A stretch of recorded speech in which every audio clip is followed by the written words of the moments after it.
Good morning. Thank you all for joining me today. I hope everyone has been having a wonderful summer. My name is Marvelyn Rockford, and I am a revenue examiner in the Sales and Use Tax Subdivision. In today's presentation, I will be discussing sales and use tax on janitorial and other related services. To limit distractions, we have turned off everyone's cameras and microphones. However, you are welcome to ask questions in the Q&A section. I do have to give a quick disclaimer that the information in this presentation is intended to provide general information for taxpayers and tax practitioners. It is not intended to explain in depth current department policy or practice. The information contained in this presentation is not intended to supersede, alter, or otherwise change provisions of the Connecticut General Statutes, regulations, department rulings, or tax guidance. Congratulations on starting your new business. We are rooting for your success. Before you can get started transacting business, there are a few administrative tasks to complete. First, visit business.ct.gov to obtain information on how to start or manage your business, including a customized checklist and virtual assistant to answer your general questions. I also recommend that you obtain a copy of DRS Information Publication 2018-5, Getting Started in Business Guide. It is a great resource to keep on hand. It includes a list of taxable services. It helps you to determine tax types your business should be registered for. It also provides policy statements and Connecticut General Statutes references. Second, register your business with DRS to obtain your sales tax permit. If you are a non-resident contractor, in addition to the sales tax permit, there will be some additional requirements. Visit MyConnect to complete your registration. There is a one-time registration fee of $100. The sales tax permit expires every 2 years, but renews automatically, provided your business has no outstanding liabilities or unfiled returns. Once your registration is approved and the sales tax permit is issued, you will be assigned a filing period to report your gross receipts and remit the tax collected.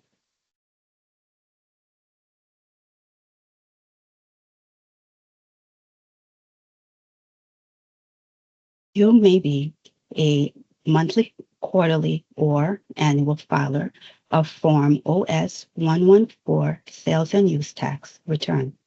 The Connecticut Sales and Use Tax Return is filed via the MyConnect portal and is due at the end of the following month after the reporting period. For example, if your reporting period ends on August 31st, the sales and use tax return is due on September 30th. If the returns are filed late, penalty and interest will apply. You have made it. You are now official. Congratulations. Now we will unpack the taxability of janitorial and other related services. Janitorial services means cleaning the interior or exterior of buildings, structures, or dwellings, whether residential, industrial, commercial, or income-producing property. A few examples of janitorial services are carpet cleaning, ceiling cleaning, disinfecting, emptying wastebasket, floor cleaning, power washing, and wall cleaning. CIP 2018-2, Building Contractor's Guide to Sales and Use Tax for additional information. I recommend that you keep a copy of the Building Contractor's Guide to Sales and Use Tax on hand. It's a great resource. It gives you a list of exemption certificates, policy statement references, and guidance on completing Form OS 114, the Connecticut Sales and Use Tax Return.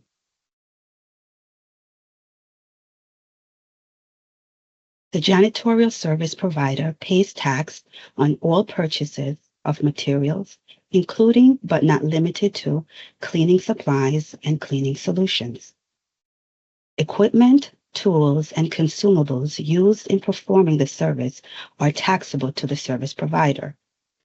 In the instant where a janitorial service provider may purchase goods using a resale certificate would be if the goods are left in place for public use.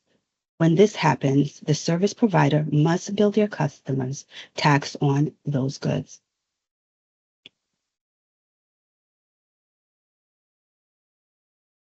The janitorial service provider must collect tax when the service is performed on new construction, owner-occupied residential property, existing commercial, industrial, or income-producing property. I have found that in some of my audits, the contractors do not charge sales tax on the janitorial services, site cleanups in error for reasons such as they did not believe it to be janitorial services or the services was performed on new construction. The next example of services that is taxable to all real property is window cleaning. The window cleaner pays tax on the purchase of all cleaning supplies.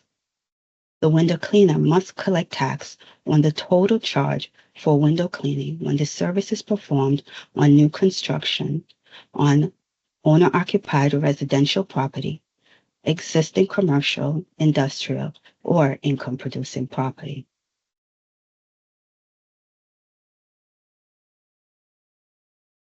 In the next few slides, I will be discussing refuse removal services, which are taxable to certain real property. Refuse removal services include the carting, hauling, and disposal of worthless or unwanted property, including garbage, special handling waste, scrap, leaf piles, and sanitary waste. The refuse removal company pays tax on all materials used in performing its service. The refuse removal company does not collect tax from the customer for refuse removal services performed for new construction or owner-occupied residential property. The refuse removal company must collect tax from the customer for refuse removal services performed for existing commercial, industrial, or income-producing property.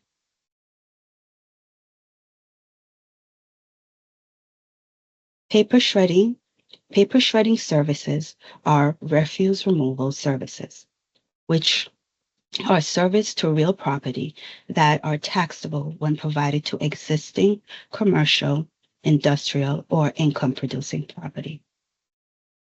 The paper shredding company pays tax on all its material used in performing its service. Containers and shredding equipment that the property of the paper shredding company cannot be purchased on a resale basis. The paper shredding company is the consumer of these items and must pay tax on them, even though the paper shredding company may bill the customer for rental of a container. Therefore, charges for the rental of a container are considered part of paper shredding services and are taxable accordingly.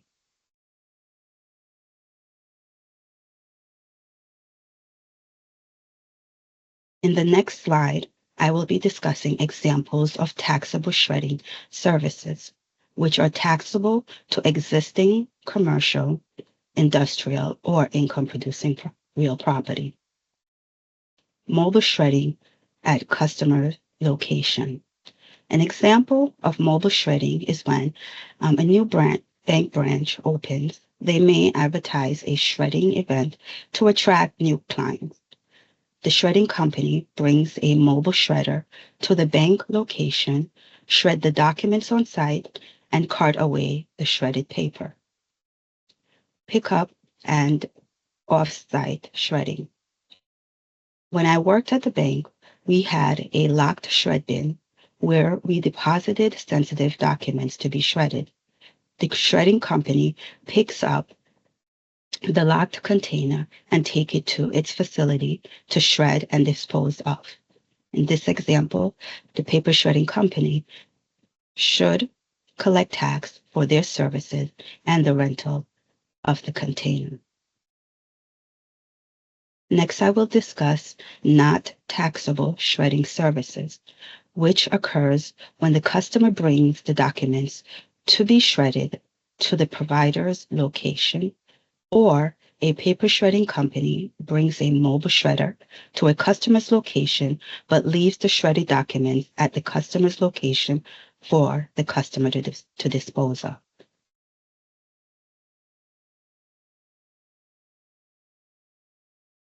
Next, I will be discussing maintenance services to real property.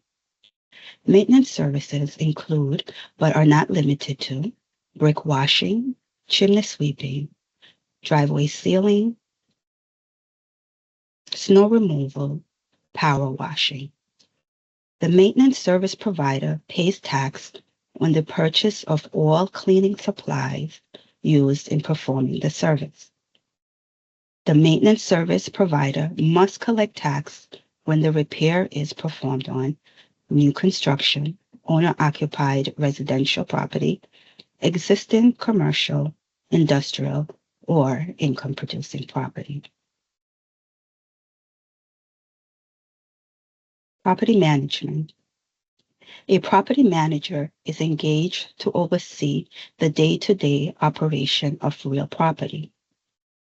This usually encompasses contracting for service that are an integral or inseparable part of the property management service, such as electrical, plumbing, landscaping, snow plowing, maintenance, janitorial, and any other service needed to maintain or repair the property. The property manager is allowed to purchase these services on a resale basis as long as the service will be resold to the property owner or condominium association. The property management company must collect tax on the taxable service it resells. The property manager must collect tax when performing management services for existing commercial, industrial, or income-producing property. The contractor will obtain from the condominium association a completed CERT 103 residential condominium association. CERT 103 requires the association to provide a breakdown of the owner-occupied units as a percentage of total units as of the first day of the calendar year. This will allow the contractor to accurately apply sales tax. For example, if the condominium is 60% owner-occupied and 40% rental, the contractor will apply sales tax to 40% of his services.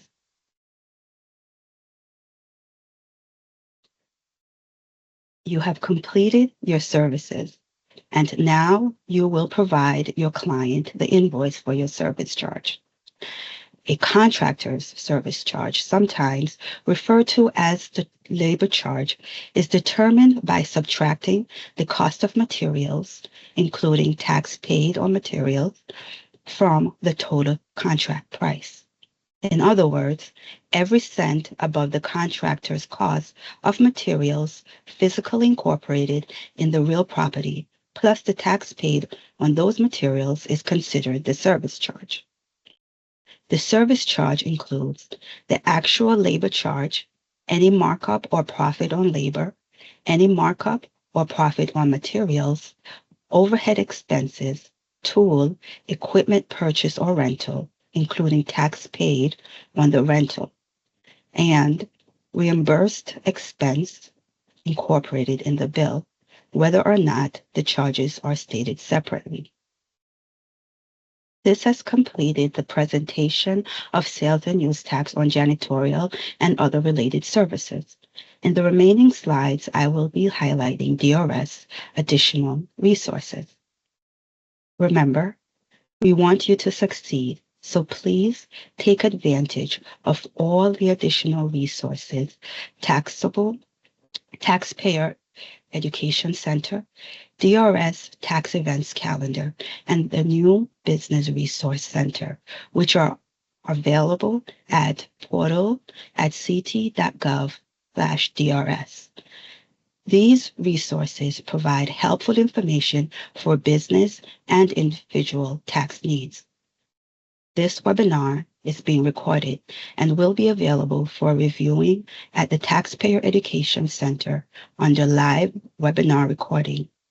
The DRS Events Calendar provide dates and sign-up options to different events throughout the month. Next, subscribe to DRS Tax Topics newsletter, which discuss events, news, tax matters, upcoming dates, and other helpful information. This newsletter is published quarterly. Subscribe to our DRS Tax Topic newsletter at portal@ct.gov/DRS or by scanning the QR code provided in this presentation. To contact us with any questions or concerns, you can reach us by phone at 860-297-5962, by email at drs@ct.gov,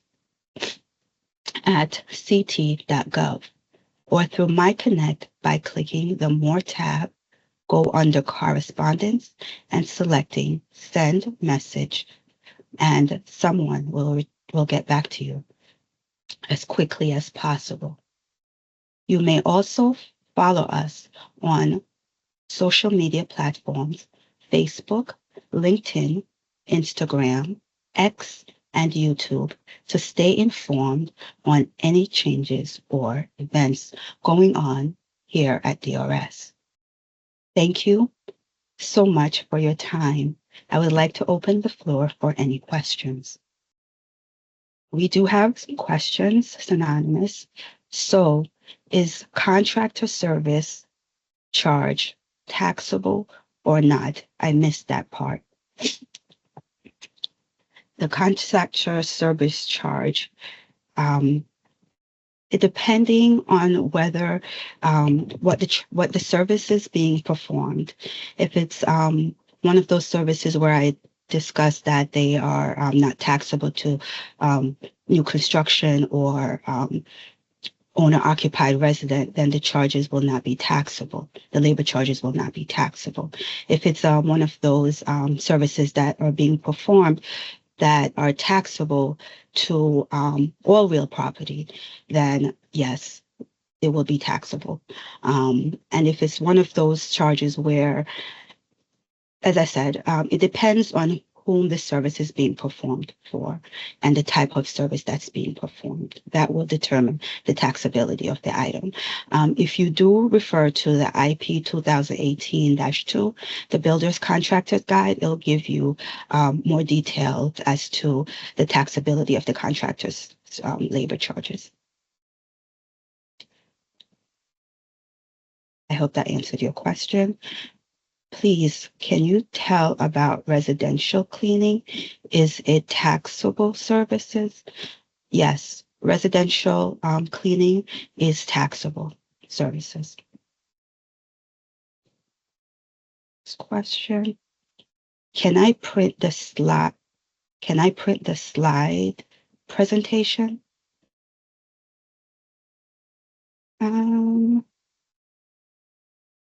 I'm not too sure about that. I believe you can, but I can find out and let you know.